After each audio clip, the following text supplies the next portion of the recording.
So please hold on for a couple of more minutes, please. Meanwhile, we started recording. Can I ask everybody to mute, please, so that everybody would be able to follow without any problems? And we'll start the webinar in a couple of minutes from now.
So, hello everybody, welcome to the webinar, the monthly webinar of Visit USA Belgium. Let me introduce myself. I'm Pieter de Munk. I'm the Vice President of the Visit USA Belgium, and in the name of the whole committee of Visit USA, I welcome you all. In particular, Mr. Ira Bell. Ira, I see that you're logged in, but I cannot see you. I cannot hear you either. I hope you're there. Can you hear me now? Yes, I hear you now. You can see me now. Okay. So thanks, Ira. Ira is Head of Commercial Affairs from the US Embassy of Brussels. In the name of the embassy, he will be answering a couple of questions about traveling to the US. Let me point out to you that this is solely about... Could everybody mute himself, please? Thank you. This webinar only has as a topic about traveling to the US. It has nothing to do with political statements or political matters. First of all, I'm gonna give you an overview of the formalities that are necessary traveling to the USA. They haven't been changed, still the same, but anyway, it's a good update for everybody, and maybe let some things point out. There is one new thing about the NPC app that I will clear out to you. And then at the end, I have proposed a couple of questions to Mr. Ira Bell that he will answer at the end. Questions in general can be made through the chat and will be answered at the end of the webinar. Let me also point out to you that this webinar is recorded and you will be able to see it again as tradition is through our newsletter. You will receive the link as you receive the links of every monthly webinar in general. So let's go ahead. First of all, about traveling to the US, some things that I want to point out is what do you need to do before departure? what's happening upon the arrival when you enter the States. And then the third topic is one that is very current, has traveled to the US, changed recently, and therefore Mr. Arabel will help us. First of all, before departure, let me point out that these are the rules for the Belgium citizens or European in general, but they can differ from nationality to nationality. So if you're talking about another nationality, it's important to check if the rules are the same as for Belgians. First of all, you need to have an international passport, of course. International passport needs to be valid during the trip. For the USA, there's no rule that your passport needs to be valid 3 or 6 months after coming back, as in some other countries. So it just needs to be valid during the trip. I would suggest a couple of days. You never know. But if, for instance, you travel from the 1st till the 15th of August and your passport is valid until the 18th of August, then there's no problem to travel with that passport towards the United States. So that's the first step you need to do. And once you have an international passport, a valid one during your trip, you can ask for an ESTA.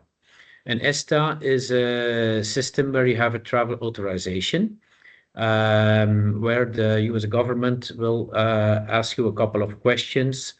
An ESTA is an approval of an ESTA never means that entry in the US is guaranteed. Let me point that out to you.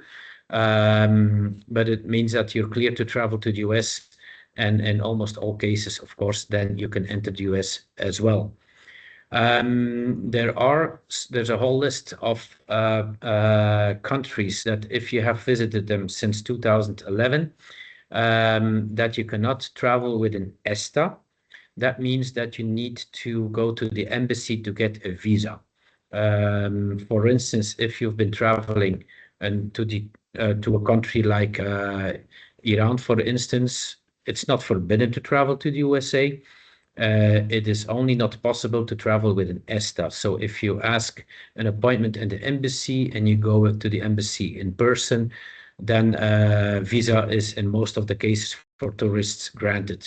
I never had any problem with that, and I already had some cases.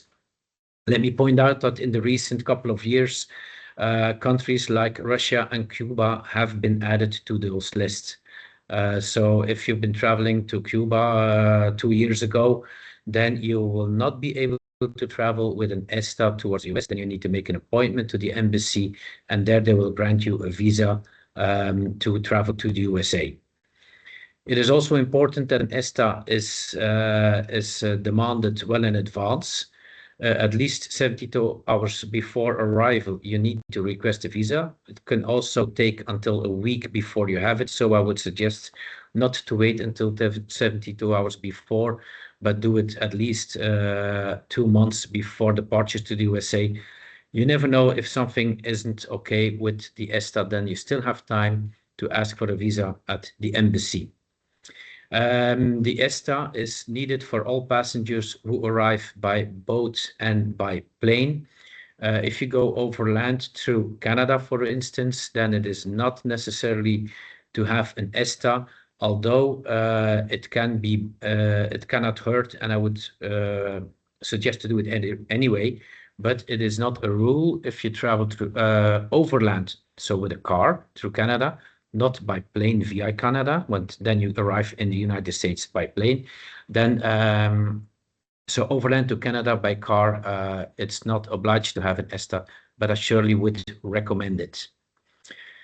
Something else you need to do before departure. These are some more practical tips. This is not, of course, obliged to travel to the US, but I would strongly suggest to check a credit card. Some things are particular about the credit card. You need to deblock it for the USA.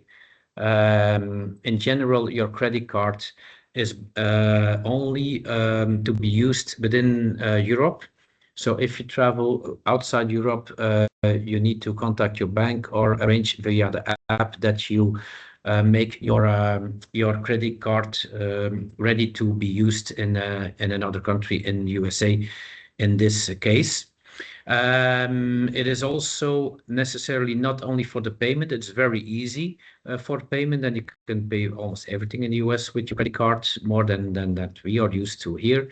But be aware that it's also used for deposits of, for instance, a rental car or even hotels. Some hotels will block an amount of sometimes even $100 per room per night. So if you stay in a hotel for a week, it might be $700 that is blocked on your card. That doesn't mean that it will be deducted from your card, but that does mean that the amount that they block as a warranty is not available to spend for anything else. So the second thing that I suggest with your credit card is not only deblock it for the USA, but also check your limit and make that your limit is high enough.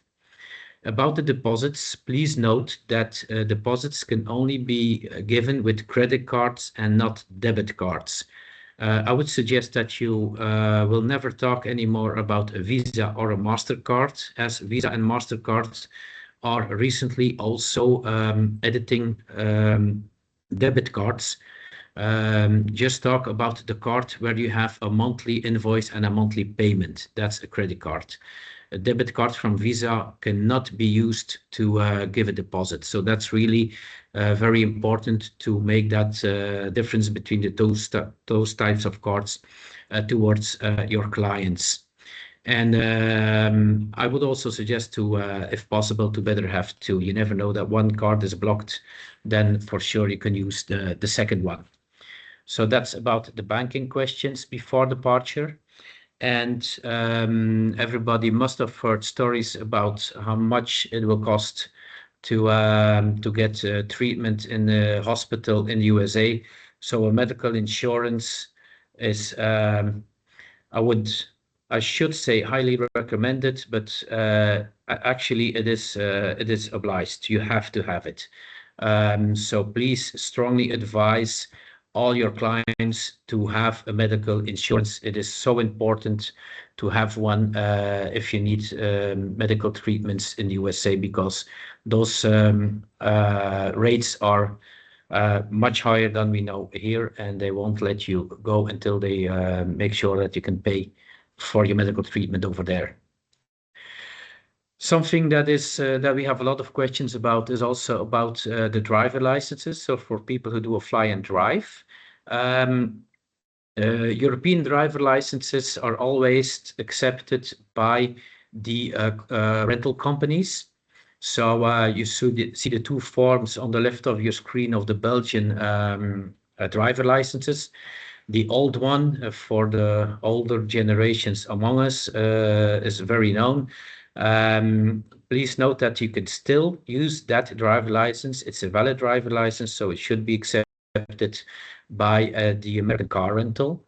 And then you have the current European driver license, which you see at the bottom left, which is, of course, more convenient and also valid to rent a car. Just keep in mind that on those licenses, there is an expiration date.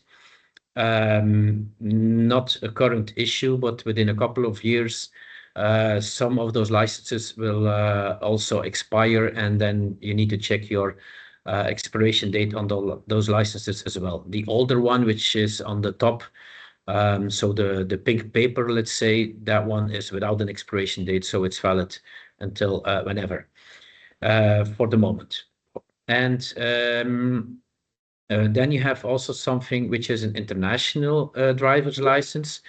Please note that an international driver license is under no circumstances a rule to have it anymore in the US. In the very, very past, but then I'm talking about 10 years and more ago, it was obliged by some states in the US, but those rules have been gone since a very long time. Sometimes if you read into old guides, you can still see those rules that it is necessary, but I can assure you that it is not. So no use to waste money or time to get an international driver license for your trip to the USA. It is no added value for these kinds of road rides that you want to do.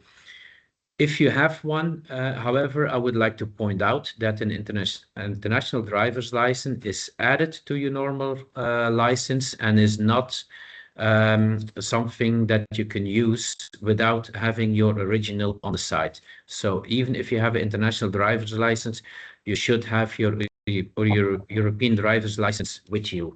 It's very important to know that. Okay.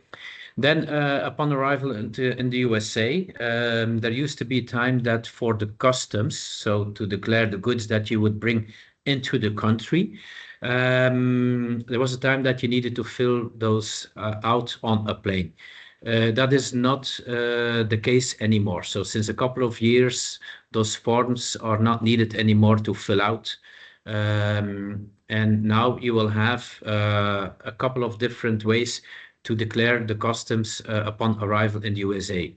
The most common way is that the immigration officer, that's the same one who will check your passport and will take a photo of you and stuff like that, that he would also ask some things about the customs. For instance, do you have commercial goods? Those are goods that you would sell in the States. Of course, you say no.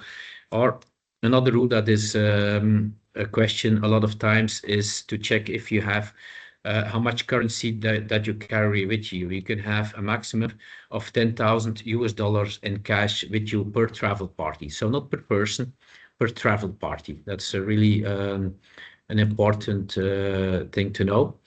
And what is also needed, that is a confirmed reservation of the first night or a location where you can be. That can be most common would be a hotel reservation. If you would stay with friends or family, I would recommend you to have a written confirmation by email of them with you. But please be aware that the customs or the immigrations might check and call them so that they can confirm that you are staying with them. This is not a new rule. There was something about this rule just last week about German students traveling through Honolulu towards the States, and they didn't have any reservation. That's not a new rule. The rule is there for, since I know, since 20 years.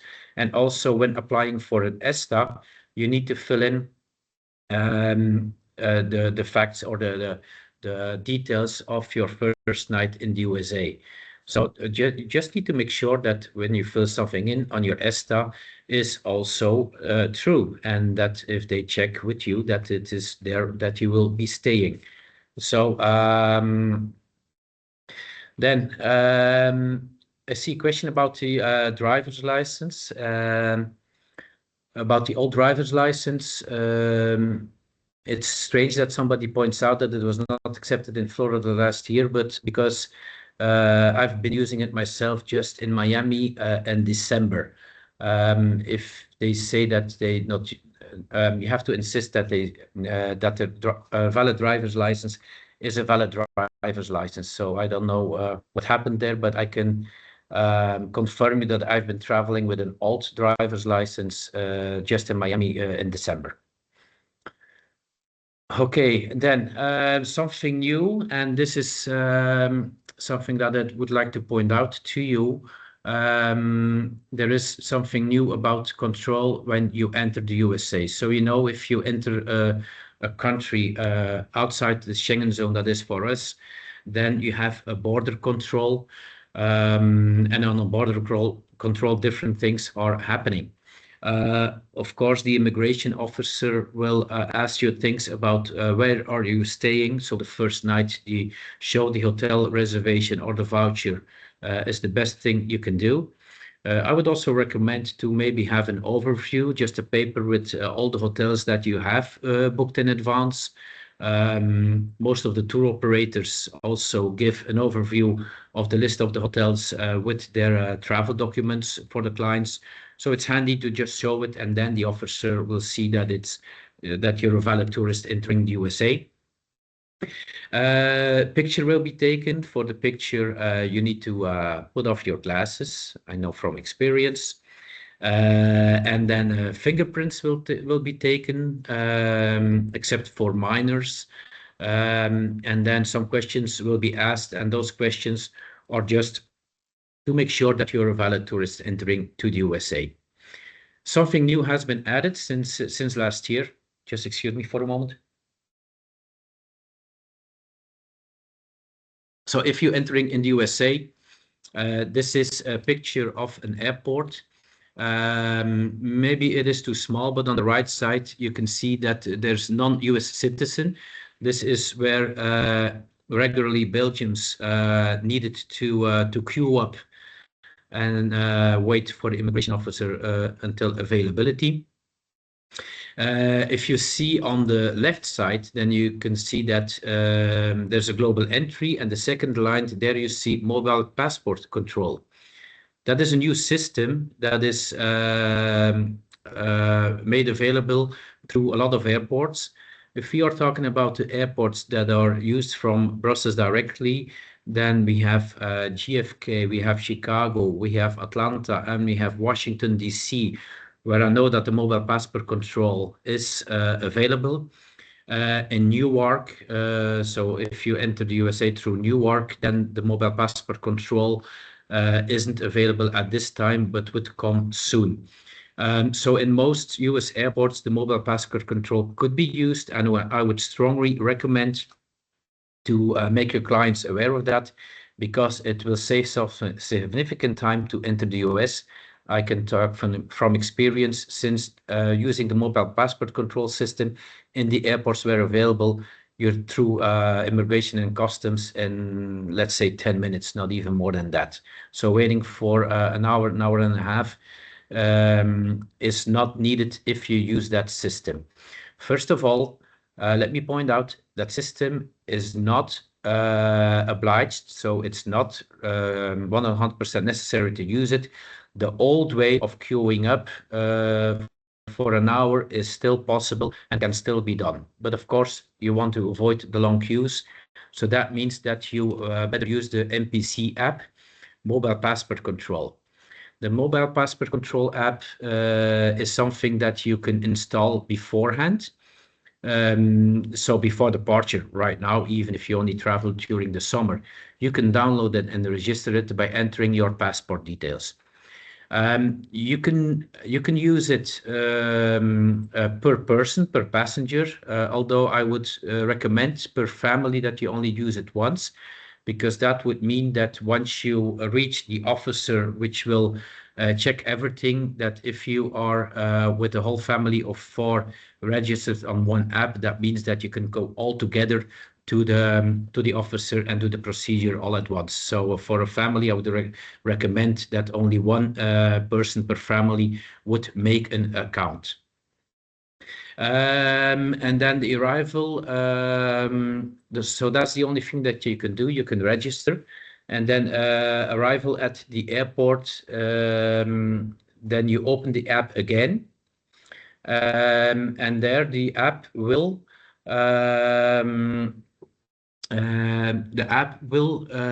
locate where you are.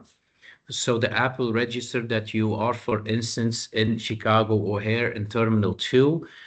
You confirm that, and then there's a procedure. I will not explain everything, but let's say that it takes you 3 to 4 minutes. All the airports have a free Wi-Fi connection, so that means that even if you don't have any paid mobile, or if you're if you don't have mobility access, then you can use the free Wi-Fi on the airport, and you do the procedure. In that procedure, the questions are asked about the customs.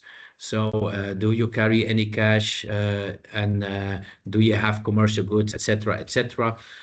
You fill it all in, and then you can queue up with the special row that I just pointed out to you for the NPC. At the end of the procedure of filling it out, you get a QR code, you show it to the officer, and you should go through immigrations and customs much faster.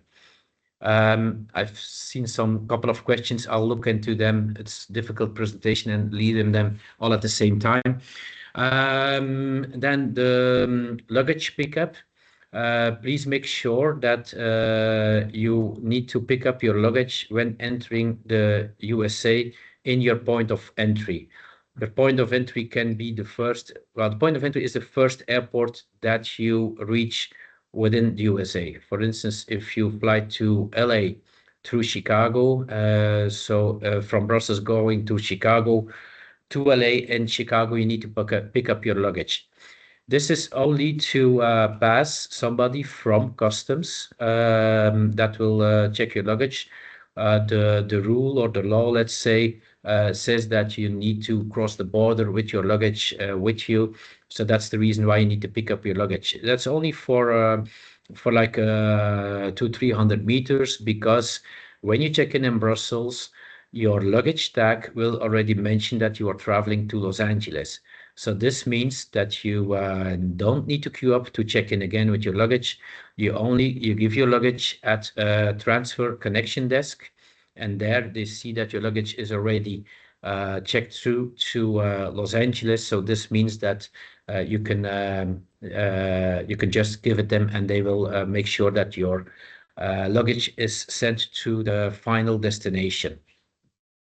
Let me point out to you that when you enter the USA, that you will also, and if you have picked up your luggage and if you go for a connection, that you need to make sure that you will have the hand luggage control again. So that is a control that you will have in your first airport of the USA again. So please make sure if you book flights that there's enough connection between those flights when flying to the USA.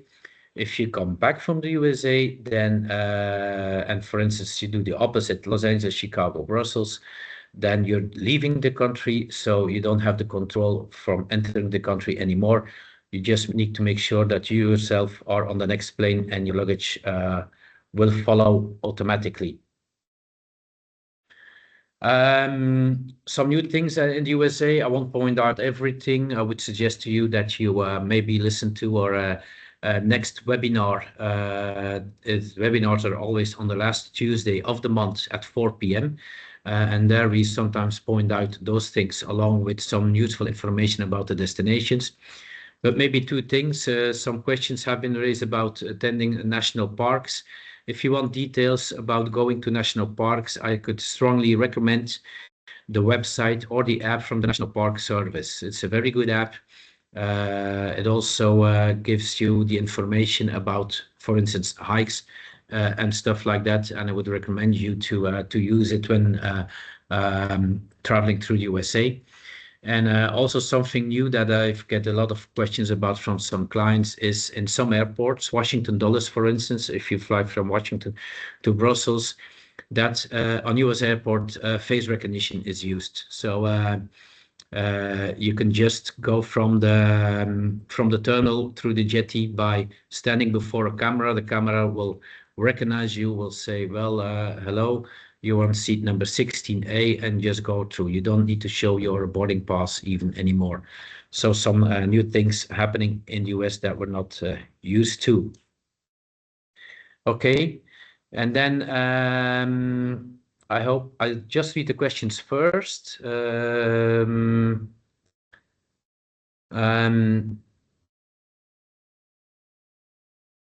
the question about the German students is they didn't have oh,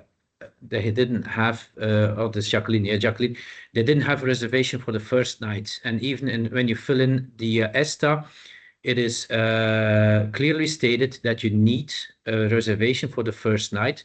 It's not a new rule. It has been always like that. If you fill in something wrong on your ESTA and try to enter with that in the US, so if you fill a fake address and you don't have a reservation, then you have a problem. But those students would have been stopped even 2 years ago. That is not something new. Do you have to update your ESTA with a new address every time you enter the USA? Well, yes, if you have address if you have inserted an address once, then yes. if you apply for an ESTA the first time, you can also declare that you don't know at that point if you that you know your address yet. You know, you could apply for an ESTA in January to travel in July, and you don't know which night you would, which hotel you would stay in New York. You can say unknown, and then you have to declare in which hotel you are staying upon arriving. So with the immigration officer upon arriving in the USA.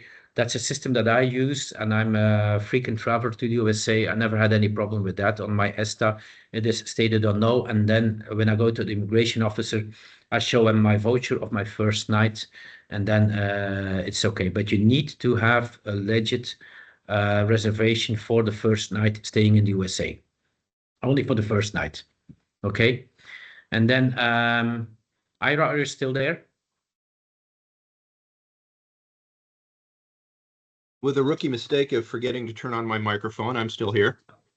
Okay, so Ira, we had some questions beforehand. But let me pick on the question again. When you go on a cruise, you can just show the reservation of your cruise company. That is accepted as well as having a legit address when arriving in the States. Although I wouldn't recommend traveling to the States and hump on a cruise immediately. I would suggest to have a pre-night, but anyway, if you hump on a cruise directly, then you can just give the ship that you're traveling with, and that is accepted as well. Okay, sorry, Ira. So I have a couple of questions that I already posed you. So maybe if I read the question and then you could answer those. Sure. So a question that is asked regularly that well, I already gave some answers on that, but anyway, in the press as well. I did actually prepare a little bit of a speech here, and maybe Okay. that's going to answer some of these questions, because I think there's a lot of concern going on about travel to the U.S., and I wanted to give sort of flesh out more fully what's going on and how things are going down. And I think it'll probably answer most of these questions while I'm at it. Okay. So, I mean, ladies and gentlemen, first of all, I wanted to thank you for the critical role that you guys are playing for travel to the United States, and people look to you for inspiration and also clarity and reassurance. Travel and tourism has been a cornerstone of the United States for about 5 decades, and in fact, ever since Ronald Reagan, we have formally recognized the importance of tourism through the National Tourism Act. Already, so importantly, every administration since the 1960s, Republican, Democrat alike, have valued and supported international travel and tourism, recognizing it as a cornerstone of economic opportunity, cultural exchange, and national prosperity. In 2003 alone, visitors spent nearly $213 billion in the United States. So put it simply, the United States not only welcomes visitors, we value them. And we would like to work with you to make these travels unforgettable journeys. So let me speak to a few concerns that we've heard lately about border crossings, border procedures, national parks, and give you a few facts and you need to restore traveler confidence. First and foremost, the United States remains one of the most legally welcome destinations in the world. We welcome over 200 million international arrivals each year, and the vast majority experience a very respectable and positive entry. So our system is designed to facilitate travel, as Peter went to an incredible amount of detail, and I learned a lot from him right there. So it's designed to facilitate it, not to frustrate it. And it's not just our policies that are welcoming. The American people, most of you probably know this, are famously warm towards visitors. And despite what some of the headlines might suggest, the vast majority of Americans are proud to meet travelers from abroad. Surveys consistently show that current surveys show that Americans value cultural exchange, admire foreign visitors, and see tourism and immigration as a source of strength. So compared to many other places in the world, the United States remains a country where being a visitor, especially from Belgium or elsewhere in Europe, is not viewed with suspicion, but rather with genuine curiosity, respect, and welcome. So surveys show that Americans remain among the most welcoming people towards international visitors. While attitudes in Europe have grown a little bit more cautious, it's just a sign of the time for the moment. There's also been some growing concern about mobile phone inspections at the border, and the reality is that fewer than 0.01% of travelers, so about 1 in 10,000, are ever asked to unlock their devices. These checks are not random. So the U.S. Customs and Borders Protection (CBP) uses a targeted risk indicators, and the ESTA is one of them, as target risk indicators such as prior immigration violations, misuse of visas, or suspicious travel patterns. The average tourist, family, students, retirees, leisure travelers will never be affected by this. So we've all seen the headlines, and there was actually one that was mentioned earlier on about high-profile cases about mobile phones being checked and entrance denied. And in the cases that I've looked into, there's often much more to the story than headlines suggest. Frequently, what gets amplified in the media is designed to drive clicks and views. But when you dig deeper, the reasons for those decisions, while perhaps not always well communicated, are more nuanced and grounded in standard procedure. It's important it's important not to let rare exceptional cases shape the perception of what is, for the vast majority of travelers to the United States, a welcoming and respectful experience. And let's be clear, this is not unique to the United States. Border authorities in many EU countries also have the legal authority to inspect electronic devices under specific conditions such as national security, customs enforcement, or suspected fraud. And in fact, estimates suggest that around 0.02% and 0.03% of travelers entering the Schengen area undergo similar checks. So it's a little bit more than the U.S., but we're really in the same ballpark area. So travelers should not be afraid of these procedures. They're designed to protect them, not to punish them, and are a part of a responsible travel management that is used around the world. Now, the national parks. Let's talk about the national parks. It's a crown jewel of American tourism, and there have been some concerns about closures. And the truth is that all U.S. parks are open. It is true that some parks, especially those in remote areas, are facing some seasonal staff shortages. And while this may affect things like shuttle services or visitor centers hours, the parks themselves, the trails, the landmarks are all and all the unforgettable natural beauty remain fully accessible. That said, and I think Peter touched on this a little bit, as many of you know, the demand for national parks is especially high during the peak season. So particularly when traveling summer and major U.S. holidays. Popular parks such as Yosemite, Yellowstone, and Zion often require advanced registration for entry, campsite, or parking. So for a smooth experience, it is strongly recommended that travelers book well in advance. And tour operators who plan early can secure better access and avoid the frustration of limited capacity. Let's also not forget that U.S. parks sometimes are as large as entire European countries. So, for example, Yellowstone alone is nearly the size of a third of Belgium, and Death Valley is larger than some nations. In many parks, they rely on shuttle buses and guided transportation to move folks from major sites. The scale is what makes it attractive, but that's also why advanced planning is really critical. So you don't want to wind up over there and getting in line and then getting shut out.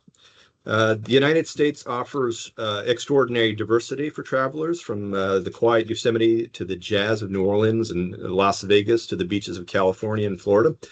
And whether your clients are looking for nature, innovation, or entertainment, the U.S. has everything for all kinds of travelers, and we're proud to welcome them. So please reassure your clients with confidence. U.S. remains open, safe, and welcoming. Our procedures are transparent, our parks are open, our hospitality remains as strong as ever, and we look forward to working with you to make sure that every traveler who dreams of America gets a warm, unforgettable experience they deserve. And I think that answers most of our questions. I don't think there was one question about gay folks traveling to the U.S. That's not a problem. So what is a problem is there was what isn't a problem? What is a change is there is an executive order where the new administration halts delivering non-binary paperwork, such as a visa. So it is required to have that your paperwork matches your sex at birth. So that's one of the changes. And I would recommend simply checking with the consulate before leaving to ensure that that gets ironed out. And I think, Peter, does that all answer our questions here? I went a little fast, yes. I know. Yes, it does, Ira, and I didn't see any more questions in the chat. There's some questions, but I can answer that. It doesn't have anything to do about general travel. And I really wanted to thank you because this is a strong message of the United States Embassy that traveling to the US is safe. And I wanted to thank you to be here and to take some time with us to point that out. Really appreciate it. Absolutely. Happy to help. Thank you, Ira. I see one more question coming about how long in advance must we reserve national parks? Well, I did point out the app. In that app, you can find all the information about the national parks.